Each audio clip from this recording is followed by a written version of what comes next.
Hello guys अब हम लोग देखते हैं क्वेश्चन नंबर 7 एक्सरसाइज 14.3 का। तो क्वेश्चन नंबर 7 क्या है? The distribution below gives the weights of 30 students of a class, find the median weight. ठीक है, तो हम लोगों को डिस्ट्रीब्यूशन दिया है जिसमें वेट इन केजी दिया है और नंबर ऑफ स्टूडेंट्स दिए हैं और टोटल नंबर ऑफ स्टूडेंट्स हमारे कितने? 30 स्टूडेंट्स। ठीक, तो एन की वैल्यू हमारी कितनी हो गई? 30। अब हम लोगों को इसकी मीडियन निकालनी है। ठीक है, तो मीडियन हम लोग कैसे निकालते हैं? मीडियन का हमारा फॉर्मूला क्या होता है? Median is equal to L plus N by two minus C F divide by F into H. ठीक, ये हमारा मीडियन का फॉर्मूला है। तो इस मीडियन के फॉर्मूले में एल क्या होता है? Lower limit of median class. N by two क्या है? ये एन की वैल्यू एन बाई टू हम लोग निकाल लेते हैं। सी एफ क्या होता है? मीडियन क्लास की क्यूमुलेटिव फ्रीक्वेंसी। और एच क्या होता है? Class size. एफ क्या होता है? Frequency of median class. ठीक, तो ये सारी वैल्यूज़ निकालने के लिए हम लोगों को पहले मीडियन क्लास निकालनी होगी। तो मीडियन क्लास निकालने के लिए हम लोगों को क्यूमुलेटिव फ्रीक्वेंसी वाला एक कॉलम बनाना होगा। ठीक है, तो क्यूमुलेटिव फ्रीक्वेंसी हम लोग निकाल लेते हैं। तो जो हमारी पहली फ्रीक्वेंसी उसको एज इट इज़ लिख लेते हैं, उसके बाद वाली फ्रीक्वेंसी को इसमें ऐड करते चलते हैं। तो 2 + 3 is 5, 5 + 8 is 13, 13 + 6 is 19, 19 + 6 is 25, 25 + 3 is 28, 28 + 2 is 30।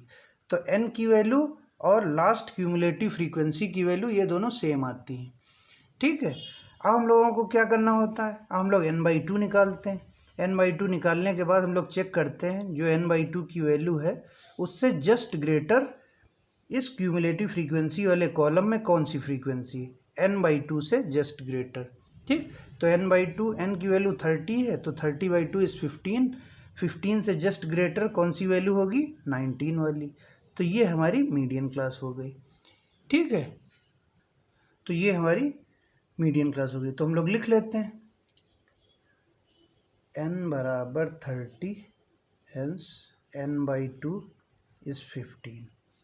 ठीक, अब हम लोगों ने क्या किया? n बाई टू निकाला, 15 आया। हम लोगों ने जस्ट ग्रेटर देन वाली क्यूमुलेटिव फ्रीक्वेंसी चेक करी, n बाई टू से जस्ट ग्रेटर वाली। ठीक, तो हेंस क्या लिखेंगे हम लोग? Since 15 to 60 is our median class because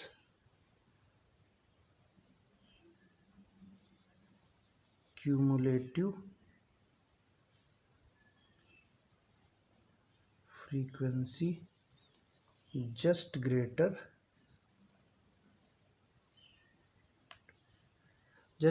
than n by 2, then n by 2 is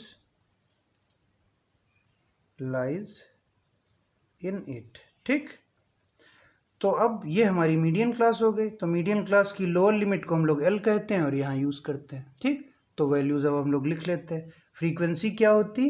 median class की जो फ्रीक्वेंसी होती है वो हमारी फ्रीक्वेंसी है और उसको हम लोग यहाँ पुट करते हैं। सी एफ क्या होती? जो ये हम लोगों की मीडियन क्लास है उसकी जो क्यूमुलेटिव फ्रीक्वेंसी है उससे जस्ट प्रिसीडिंग क्यूमुलेटिव फ्रीक्वेंसी को हम लोग इस फॉर्मूले में सी एफ की जगह पे यूज़ करते हैं। ठीक, और एच क्या है? हमारा क्लास साइज। क्लास साइज कितना है? 60 - 55 इज़ 5। ठीक है, तो एल की वैल्यू हमारी कितनी हो गई? 55। एन बाई टू है हमारा 15, एच की वैल्यू 5, फ्रीक्वेंसी की वैल्यू 6 और सी एफ की वैल्यू 13। ठीक, ये हो गया। अब ये सारी वैल्यूज़ हम लोग इस फॉर्मूले में रख देंगे। Hence median is equal to L 55 plus N by two 15 minus C F 13 divide by F 6 into H. H की वैल्यू है 5। ठीक है, तो इसको सॉल्व कर लेते हैं। तो कितना हो जाएगा? 55 plus 15 - 3 is 2 divide by 6 into 5। तो ये कितना हो जाएगा? 55 प्लस 5/3। ठीक है, तो 5/3 हमारा कितना होता है 1.666। ठीक, ये हमारा 5/3 की वैल्यू होती है 1.66। अब इनको ऐड कर लेते हैं तो कितना हो जाएगा 55 प्लस 1.666 इज़ 56.666 और इसको राउंड ऑफ कर देंगे हम लोग तो ये कितना हो जाएगा 56.67। अब जो हम लोगों को ये डिस्ट्रीब्यूशन दिया था उसमें जो हम लोगों को मीडियन क्लास दी थी या क्लास इंटरवल दिया, ठीक है, जो क्लास इंटरवल दिया था हम लोगों को 30 स्टूडेंट्स का दिया था और जो 30 स्टूडेंट्स का वेट दिया था इन केजी। तो जो हमारा मीडियन आया है वो भी केजी में आएगा। ठीक है, तो हमारी मीडियन की यूनिट क्या हो गई केजी। ठीक, तो ये हमारा मीडियन आ गया 56.67 केजी। ठीक है, so this is all about question number 7 of exercise 14.3.